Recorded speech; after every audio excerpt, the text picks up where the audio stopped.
नमस्कार, आपके साथ मैं हूं प्रीति श्रीवास्तव। स्वागत है आपका सुदर्शन न्यूज में। तो खबरों की ओर बढ़ेंगे। खबर यूपी के फर्रुखाबाद से है, जहां पुलिस अधीक्षक आरती सिंह की अनोखी पहल के तहत पुलिस कर्मियों के भी चालान काटे गए।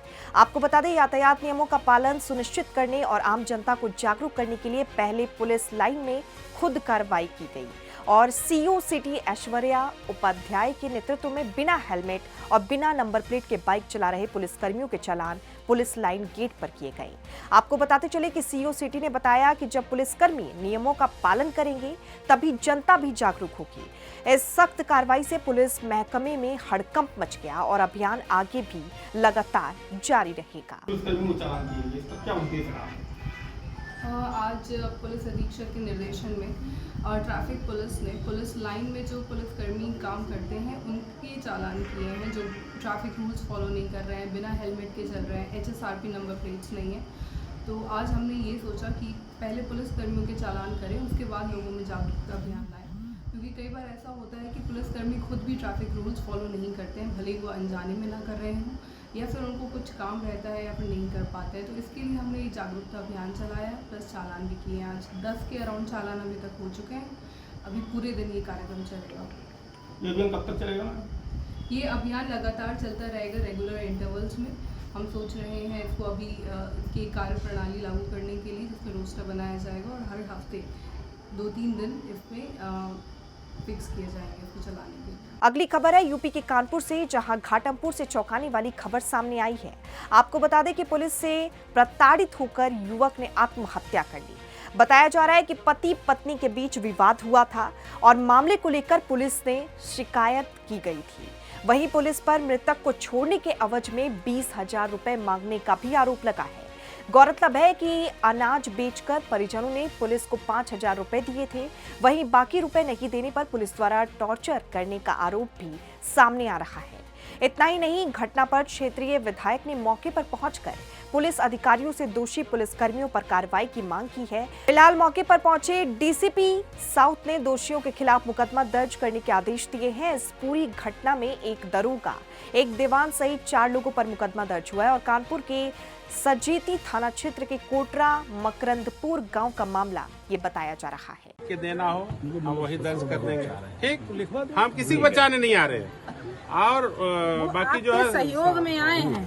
हम पूरी मदद करेंगे आपकी। हमें कष्ट है, माननीय विधायिका जी को भी आना पड़ा, हमको भी आना पड़ा। अगर ये न लगे तो क्यों आना पड़ता हम लोग को? 20-22 साल हो गए साल।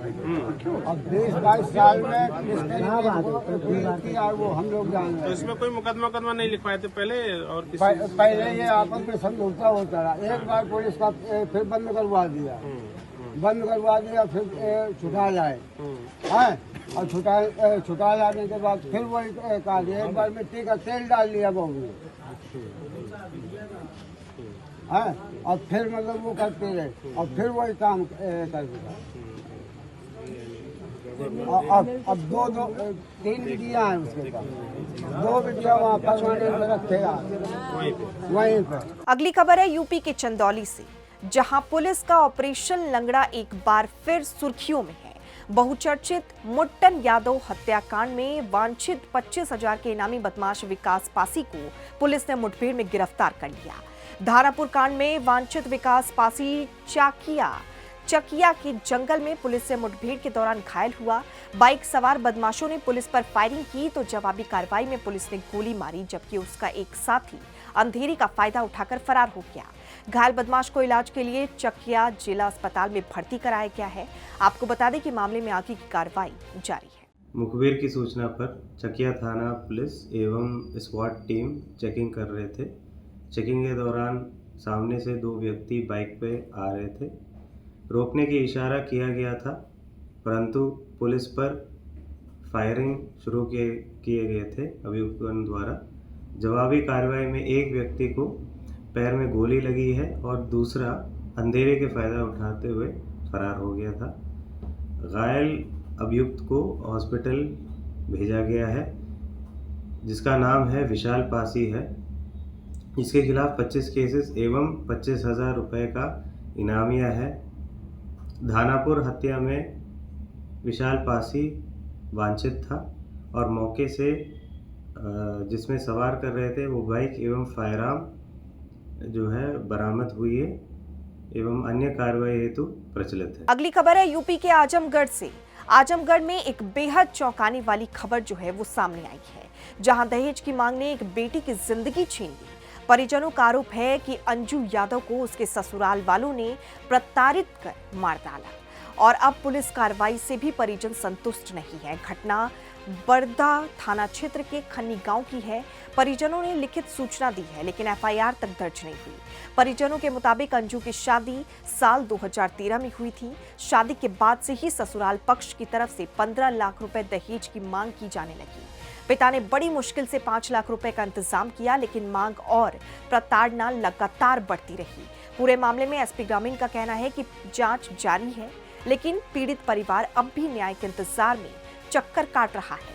तो वहीं देखना होगा कि पीड़ित परिवार को कब तक न्याय मिल पाता है। यहाँ सर मेरी बेटी कोरौली खन्नी में शादी किए थे। थाना बरदा का अंतर्गत आता है और उसको गला दाब के उसकी हत्या कर दी है। उसके सास ससुर और संतोष के पति ये सब मिलकर उसकी हत्या कर दी है।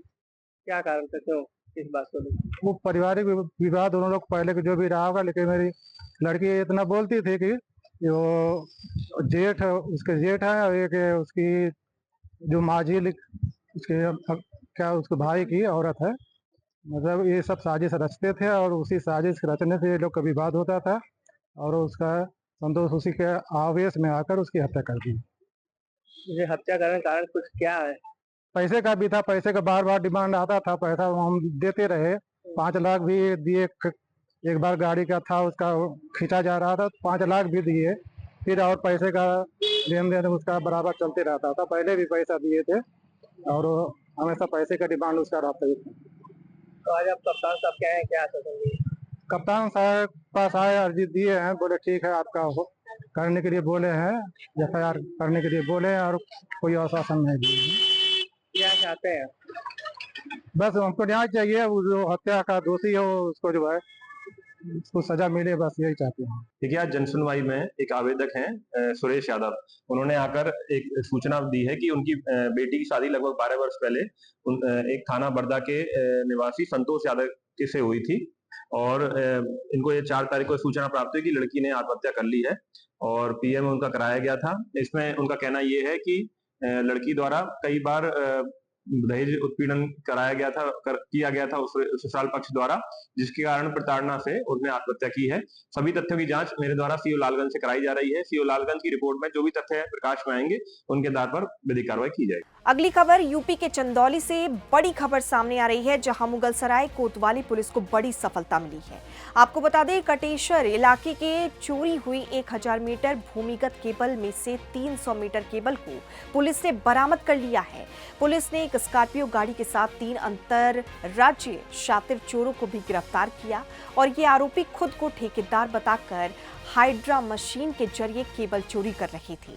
फिल्मी अंदाज में हुई इस चोरी की वारदात में कुल 7 आरोपी शामिल थे, जिनमें से 4 अभी भी फरार हैं। बरामद केबल की कीमत करीब 4,70,000 रुपए बताई जा रही है। फिलहाल पुलिस बाकी आरोपियों की तलाश में लगातार जुटी है। देखिए, 24 तारीख की रात में मुगलसराय थाना क्षेत्र अंतर्गत एक चोरी हुआ था। लगभग 1 किलोमीटर की 11 kVA 300 स्क्वायर मिलीमीटर का बिजली का तार जो है चोरी हुआ था। कल रात में इसका सफल अनावरण हुआ है। लगभग 300 मीटर के जो तार है, जिसका अनुमानित लागत लगभग 4 लाख है, एवं 3 अभियुक्तों को गिरफ्तार किया गया था औद्योगिक नगर क्षेत्र में। और पूछताछ से ये पता चला था कि ये संगठित गिरोह है, जिसमें बाकी 3-4 लोग वांछित भी है और उसके बारे में हम फर्दर विवेचनात्मक कार्रवाई भी कर रही है और पता चला कि बाकी 700 मीटर जो है बिहार तक लेकर गया है। तो अभी इनके विरुद्ध जो है कार्रवाई प्रचलित है, विवेचना प्रचलित भी है और आगे जब सफल अनावरण भी होगा और आगे गैंगस्टर की कार्रवाई भी इनके खिलाफ किया जाएगा। क्या सब कभी पकड़ लिया क्या, क्या अभी बरामदगी में कुछ बाकी है? बरामदगी में लगभग 700 मीटर केबल बाकी है अभी, जिसका टोटल लागत लगभग 13-14 लाख रुपए की है। कहाँ से कैसे ले गए? सीसीटीवी फुटेज है, सुरक्षा व्यवस्था मुस्तैद, उसके बाद भी खड़े सड़क पर से गाड़ी से लाद करके ले गए। कैसे इस घटना को इतना साथीजाना ढंग से अंजाम दिया? एक संगठित गिरोह है। ये बेसिकली जाकर के देखते हैं कि कहाँ कहाँ खाली ऐसे रखे हुए थे। तो इसमें कैमरा से हम लोग को ये पता चला था कि 3 लोग यहाँ आकर के यहाँ से एक हाइड्रा और DCM के माध्यम से उनको एम्प्लॉय करते हुए ये जो सामान है चोरी करके ट्रांसपोर्ट किए गए थे। 300 मीटर का माल जो है औद्योगिक क्षेत्र से रिकवर किया था और बाकी 700 मीटर ये जो तार है वो अभी बिहार तक ले गया है। बाकी जो अभी चोरी करने में जो संसाधन लगे, हाइड्रा वगैरह, उन क्या है, वो भी बरामद किए गए हैं या अभी पकड़ से दूर है? अभी उन दोनों को भी हमने सक्सेसफुली बरामद किया गया। एक हाइड्रा और जो DCM जिसमें चोरी में यूज किया था वो भी बरामद। बिहार के दरभंगा के लहेरिया सराय थाना क्षेत्र में राम जानकी मंदिर के सामने सड़क पर मांस का टुकड़ा मिलने से तनाव बढ़ गया। वहीं स्थानीय लोग और हिंदूवादी संगठनों में घटना से रोष फैल गया। हालांकि भाजपा विधायक मुरारी मोहन झा ने लोगों को समझाइश दी है और पुलिस ने भी तुरंत कार्रवाई कर माहौल को शांत कराया। बता दें कि सीसीटीवी फुटेज में पता चला कि वहां मांस का टुकड़ा मिला है। सदर SDPO अमित कुमार ने बताया कि मांस के टुकड़े को जब्त कर मामले की जांच की जा रही है। वहीं प्रशासन की सतर्कता से बड़ी घटना टली है। देखिए, मामला ये है कि थाने में सूचित किया गया राम जानकी मंदिर के सामने मांस का टुकड़ा पड़ा हुआ है रहमगंज इलाके में। काली पुलिस आई है, CCTV का अवलोकन किया गया। CCTV का अवलोकन में स्पष्ट दिख रहा है कि एक बाइक सवार है, जाने के क्रम में बाइक सवार का दोनों हाथ उनके हैंडल पर दिख रहा है। जाने के क्रम में रजिस्ट्री में रखा होगा, उससे मांस जो है टुकड़ा गिरा है, वो क्या है नहीं है उसको मेडिकल जांच के लिए भेजा जा रहा है। क्या लग रहा है? जाने के क्रम में गिरा है या फेंका गया है? बिल्कुल फेंका तो नहीं गया, स्पष्ट है। कई लोगों ने इसे देखा है, CCTV फुटेज हम लोग खुद देख रहे हैं। उनको स्थानीय लोगों को दिखाया भी गया है जो मंदिर के संरक्षण है, यहाँ के लोकल है। दिख रहा है स्पष्ट कि बाइक से जाने के क्रम में बाइक बिल्कुल चलती हुई जा रही है अपनी सामान्य गति से। उसमें जाने के क्रम में तो संयोग में थे कि यहाँ पर गिरा और बाइक सवार जाता चला गया है। CCTV का अवलोकन पुनः किया जा रहा है, बाइक की जाँच की जाएगी और जो मांग जो है पूरा उसकी भी जाँच की जाएगी वो क्या है, उसके बाद ही कुछ करेंगे। कितने लोग सवार के बाइक पे? अकेला एक ही आदमी है।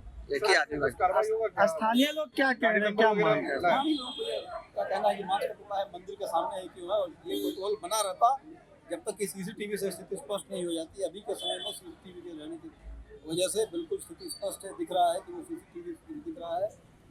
काफ़ी क्लियर इमेज भी है कि बाइक सवार जा रहा है और जाने के क्रम में उसकी बाइक से जैसा दिख रहा है कि एक्सीडेंट की वो गिरा है। आगे इसमें क्या कुछ कार्रवाई करने की जरूरत है? क्या करेंगे? प्रशासन क्या जांच की जाएगी और भी आएगी, CCTV देखा जाएगा बाइक सवार।